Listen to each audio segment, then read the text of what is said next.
been through, above and beyond the kind of legalities of it. The point is to make sure that they're taken care of for the long run. Would you tighten regulations so that trains carrying chemicals like vinyl chloride will have to be registered as high hazard flammable trains? I think that is something that we need to look at. Look, let me be clear about one thing though. These trains were regulated as hazardous material, but they were not in that higher category called high hazard flammable train. That's a category that was created mainly with crude oil in mind, and it was largely a response to the derailment that killed 47 people in Canada in the early part of the last decade. I understand why there's something particularly dangerous about certain kinds of flammable liquid like crude oil, but I think just at a common sense level, you ask yourself, if there's a category called high hazard flammable train, and this train that led to that toxic cloud and that consequence for this community wasn't in it, what's going on there? And so it's one of many things that we're looking at with the authorities we have, but also want to work with Congress on. And also, you know, that 2015 rule that's getting a lot of attention around ECP brakes wouldn't have applied to a non-high hazard flammable train. But I think we got to ask, what other trains should that have applied to in the first place? And can Congress untie our hands a little bit in terms of the hoops we've got to go through to try to raise the bar on those braking rules? Because Congress pushed it in the opposite direction, just like the tank cars. I mean, when you see the twisted metal there, you realize the difference between a fortified tank car and some of the tank cars that don't have that level of fortification. The target date for getting that done, changing some of the tank cars, was 2025. It got pushed out, watered down to 2029. Again, I am being careful not to weigh in on what tank car fortifications might have made a difference here, because NTSB is doing that work. But I'm just saying, in general, hazardous materials could be going through communities in stronger tank cars. Let's speed that up. So I'm calling on the railroads not to wait on us making them and the companies that they work with to require that. But also Congress could help push that date back up.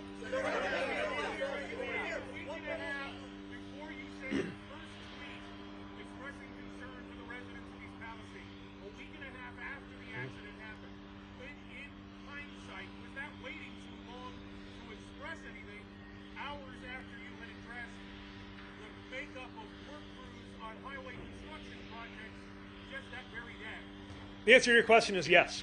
I felt strongly about this and could have expressed that sooner.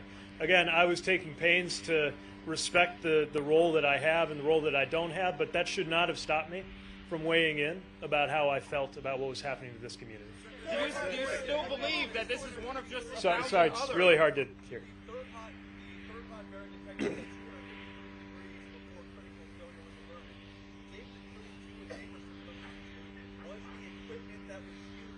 Norfolk Southern the right equipment for the job, and I mean, more importantly, could this have been prevented? Right. So part of that I really have to let NTSB speak to. And by the way, I think they have an availability at 1 o'clock where they'll go into more detail. But what I will say is those hot box detectors represent an example of a piece of safety equipment that right now is not required by regulation. And so there are differences from railroad to railroad, from company to company, in terms of how they're used. I think that's another example of something that needs to be looked at to try to prevent things like this from happening again. You mentioned common sense steps the other day. Yeah. This morning I heard you talking with the officials down at the train derailment site, and they mentioned that the placards that said high hazardous materials were plastic and burned right away. For future responses to things like this, and first responders acting quickly, they don't know what's in those train cars. You mentioned common sense earlier. What moves forward, and what did you learn that you could implement going forward? That's right. That's one of the reasons I'm glad I was able to see this site directly. The moment you see the twisted metal of those tank cars, you understand how a placard indicating the hazardous material on board will not survive for more than a second in the kind of heat that this site created. It's one of the reasons why we called for railroad companies to proactively share more information on the hazardous materials on their trains moving through communities. That goes through a piece of software called Ask Rail.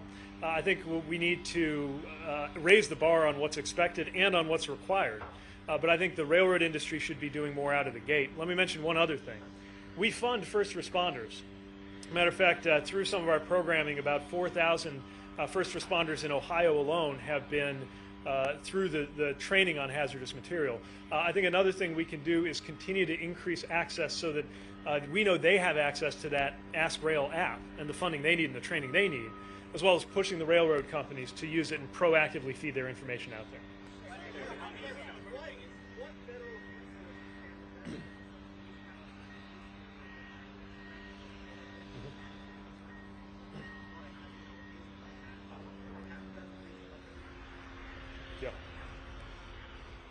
So first of all, my colleague Michael Regan has made it very clear that Norfolk Southern will pay for this remediation. And the federal administration will be here to hold them accountable for that and make sure that they are making this community whole.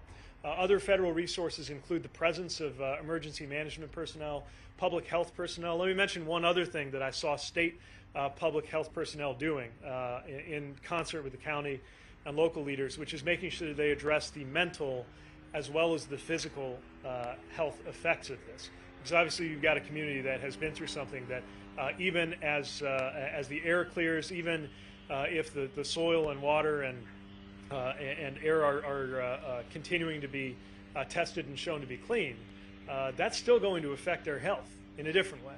And I applaud everybody who is paying attention to that side. Sorry, there's a follow-up I just want to...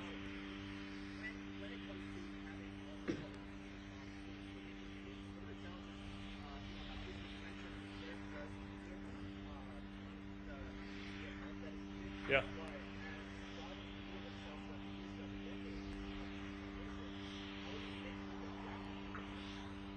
Well, that's just why we need to, that's a great example of why we need to make sure we have the strongest, toughest possible hand when it comes to dealing with these railroad companies. And to me, it's both specific to this location, which is that as long as Norfolk Southern is running trains on this track, and as long as anybody is feeling the impacts of this disaster, Norfolk Southern has to be there. Not just this year, not just when all the press are here, but every single day. But also, Norfolk Southern and the other freight rail companies need to stop fighting us every time we try to do a regulation in order to hold them accountable and their other railroad companies accountable for their safety record. And what we've seen is industry goes to Washington and they get their way. They got their way on the ECP rule. They got their way on a Christmas tree of regulatory changes that the last administration made on its way out the door in December of 2020. I think they're getting their way on the fines being too low. I'm sorry, but if the biggest fine we can charge on a violation is $250,000 or less, and that's an egregious hazmat violation to get somebody killed, that is not enough for a multi-billion-dollar company. Well, we're acting on it with the authorities we have, and calling on members of Congress to act on it with the authorities they have, and the railroads not to wait on us to require them to do the right thing on their own.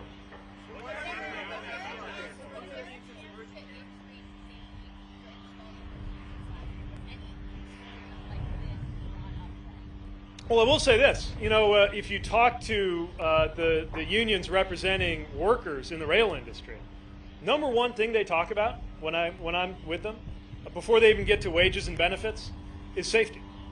And they have weighed in on safety. Matter of fact, again, if you look at the record and comb through the fine print on the December 2020 rulemaking, under the last administration, there's a whole bunch of comments from labor on why they were concerned from a safety perspective, and then all of the rationale for why their concerns were overruled. We know that, for example, and this is one of the biggest things we're working on, we know that one safety issue is how many people are on a train.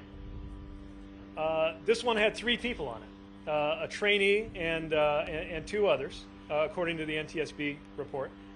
And that's actually more than you sometimes get on a mile-long train. The railroad companies want to be able to take it down to 1. One thing that workers have told us, unions have told us, and that we feel strongly about, is there needs to be an actual regulation on this. It was in the works. The last administration froze it. From the moment we got here, we've been resuming the work on advancing that regulation because it's an example of something that workers have been asking about that bears on safety. Again, I will stay out of NTSB's business on whether crewing and staffing, how that might have related to this case. Too early for me to go around making judgments on that. But we know that if you've got a train that's a mile long and something goes wrong halfway down it, and you got one guy on there, that's going to be a problem. So this reporting from ProPublica that Norfolk Southern has a policy that allows them to ignore certain safety alerts from the tracks. Is that standard in the rail industry, and are you concerned about that? So this is where we've got to make sure that we have enough teeth in our regulations. Some of the things with the hot box detectors are not prescribed in the letter of the law. They're up to the railroad to decide. And I think we need to look at two things. One, did the railroad make the right decisions? That's part of the safety investigation. And then two, should we lay out a little more clearly what those decisions should be so it's not up to them? And that's the regulatory part.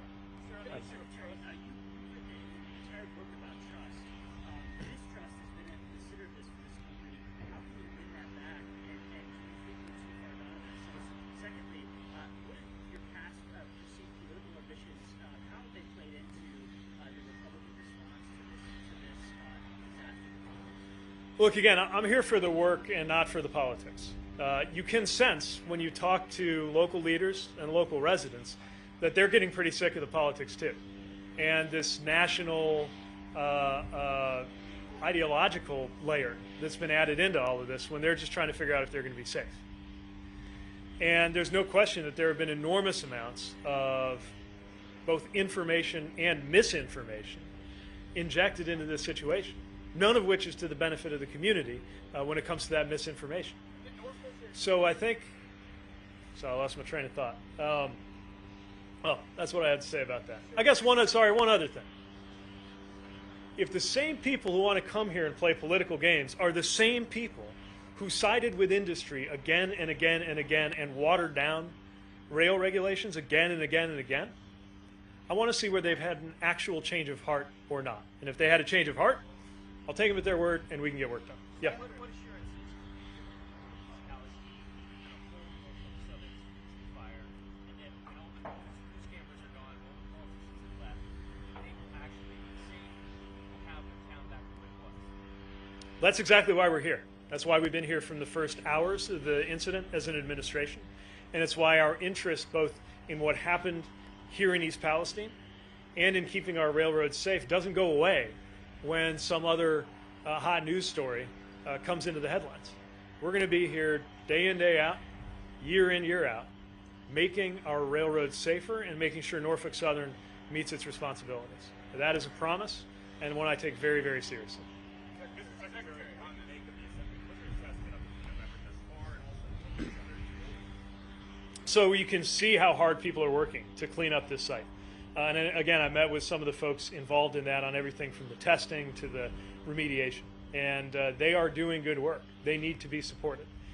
If at any moment we see any evidence that Norfolk Southern is backsliding on their commitments or that anybody is not doing this by the book and then some, we're going to be there with any authorities that we have on the matter, and this whole administration will, because this is too important to let people down. They play through the rail on contaminated. So I want to make sure, get people who haven't asked before. Sorry. Secretary. Yeah. You mentioned that national political leaders decided to get involved. It's something you're talking about, Trump, and you said, I need your help. How can you help? Well, one thing he could do is express support for reversing the deregulation that happened on his watch. I heard him say he had nothing to do with it, even though it was in his administration. So if he had nothing to do with it and they did it in his administration against his will, maybe he could come out and say that he supports us moving in a different direction. We're not afraid to own our policies when it comes to raising the bar on regulation. And I've got to think that him indicating that this is something that everybody, no matter how much you disagree on politics and presidential campaigns, can get behind. Higher fines, tougher regulations on safety, Congress untying our hands on braking rules, all the other things that go with that, that'd be a nice thing for him to do. Secretary, how do you keep the companies from stopping to cut corners when it comes to safety?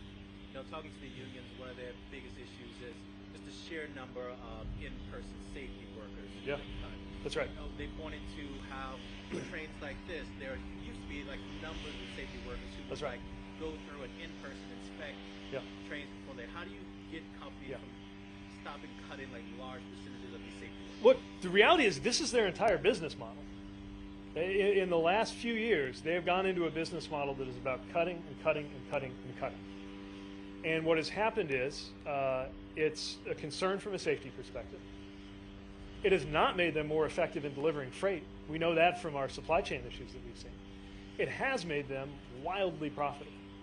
So profitable that in my view, they could meet a much higher safety standard and still be profitable.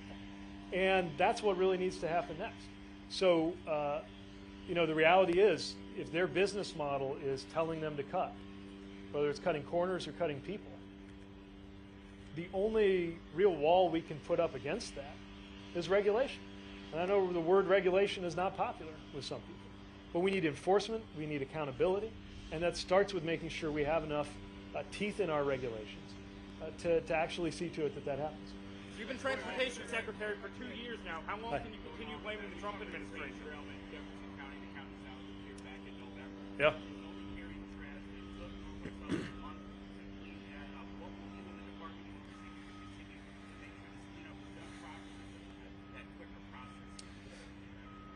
Yeah, look, I'm here focused on East Palestine, but there have been a number of incidents, derailments, and crashes that need attention, and it gives you if you look at the statistics, you get a sense of what we're up against, and specifically with Norfolk Southern.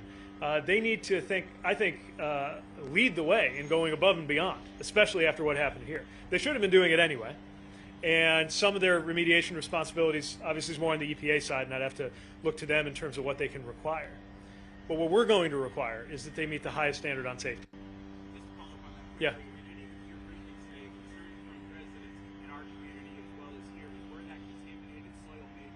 That's right.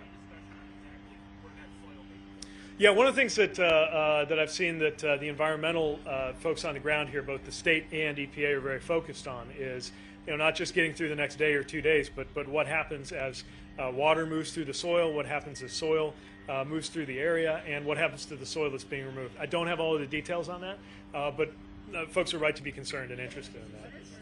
Yeah.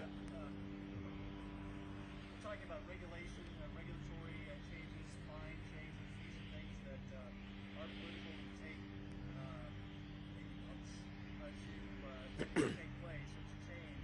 Anytime these trains are going through other communities in other states all over the country, is there anything that the Department of Transportation, the federal government, can do immediately, urgently, to maybe make things safer? One thing I've ordered FRA to do is stepped up inspection program, what we would call focused inspections on any of the routes that are of particular concern, either because of the nature of the cargo that's traveling there or because of some other community risk. They do a good job to begin with, but what we can do immediately is a level of elevated focused inspection based on what we've learned from this situation. Because you're exactly right. These regulatory processes can take forever. Something that railroad companies have taken advantage of, by the way, sometimes waiting out one administration to see if a more industry-friendly administration will come in and kill them. We're going to work as fast as we can on the regulatory side. We're not waiting for that. We're not waiting for an act of Congress. We're not waiting for a law to change to do the things that we can do with the powers that we do have.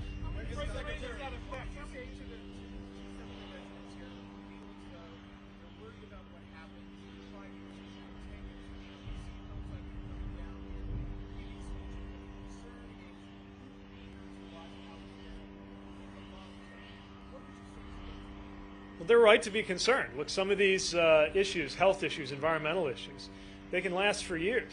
They can last for decades. And there's really just two things I can say. First of all, we will never forget the people of East Palestine, and we will support them with everything we've got.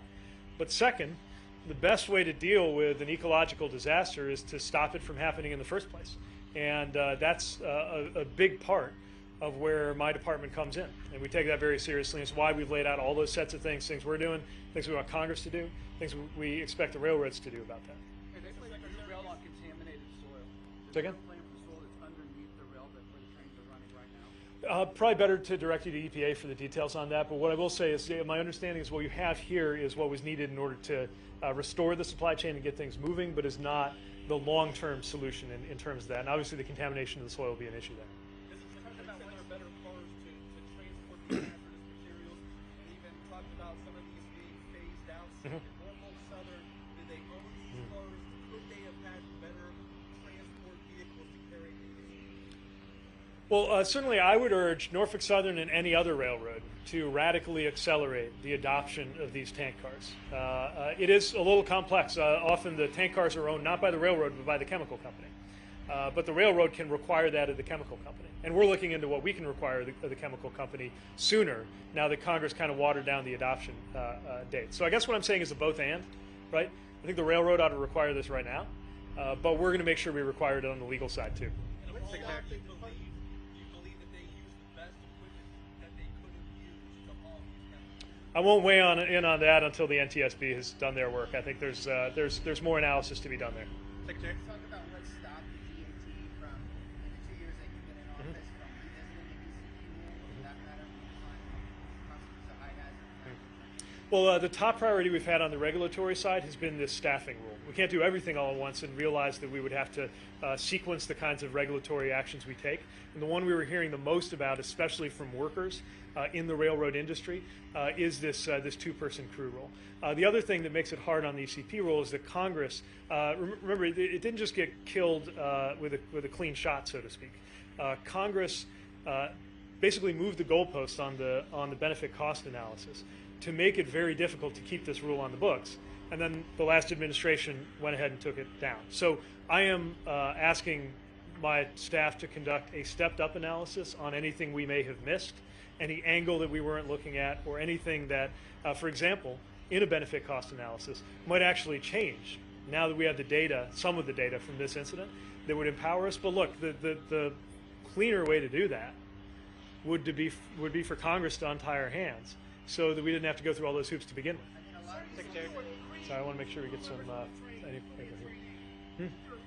Uh-huh.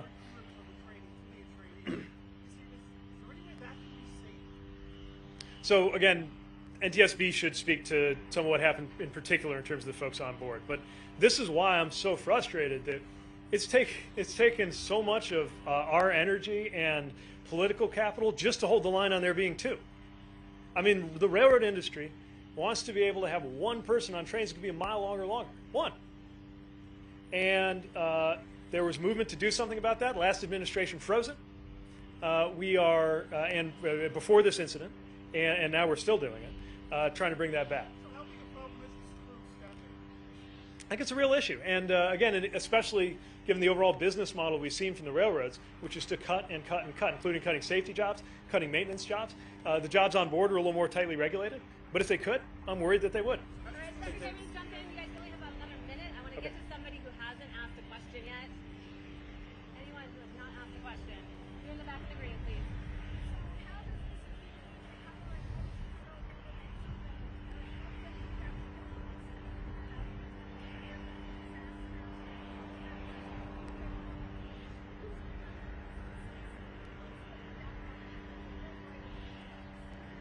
So this is a community that, first of all, it's a community full of good people who did nothing wrong. No one in this community asked to be in this situation. And they deserve not just the full force of the federal administration and the state government being there for them, not just Norfolk Southern doing the right thing and paying for the cleanup. They deserve a different level of support, a human level of support. The country should be wrapping their arms around the people of East Palestine, not as a political football, not as an ideological flashpoint, not as a gotcha moment, but as thousands of human beings whose lives got upended through no fault of their own. And I think that includes visits, not just big official visits from the government, but just people who've seen the news and whose hearts go out to the community here and can come here on a day like this when the sun is shining or on a rainy day and shop in those shops and visit those businesses. It is safe to visit here, as all of us can attest, even while we're still making sure that it stays safe to live here. And people deserve that. Yeah.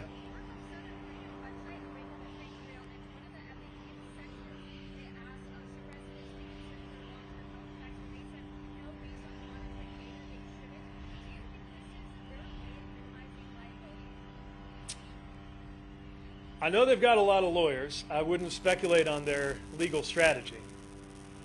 What I would say is they need to go way, way beyond the legal minimum here. And they need to lead the railroad industry, shifting its posture to stop fighting us tooth and nail every time we try to use the tools that we have as an administration to make freight rail safer. Last question goes to the sir in the please, and that's it. Secretary, the Department of Transportation is expected to have a ruling in March on LNG transport by rail. Has that decision been made yet? Do you worry that transporting LNG by rail car could lead to an even bigger disaster? So I'm not ready to get ahead of a finalized rule or announcement there. What I will say is that this situation calls on us to re-examine everything that's been underway related to those issues. Now, what we found as we first looked at that LNG rule was that class of rail movement was unlikely, at least in the short term, to happen anyway. Nobody was seeking to use those kinds of cars. But we're setting policy for the long run. We've got to make sure we get it right. All right. Thanks, everybody, for being here.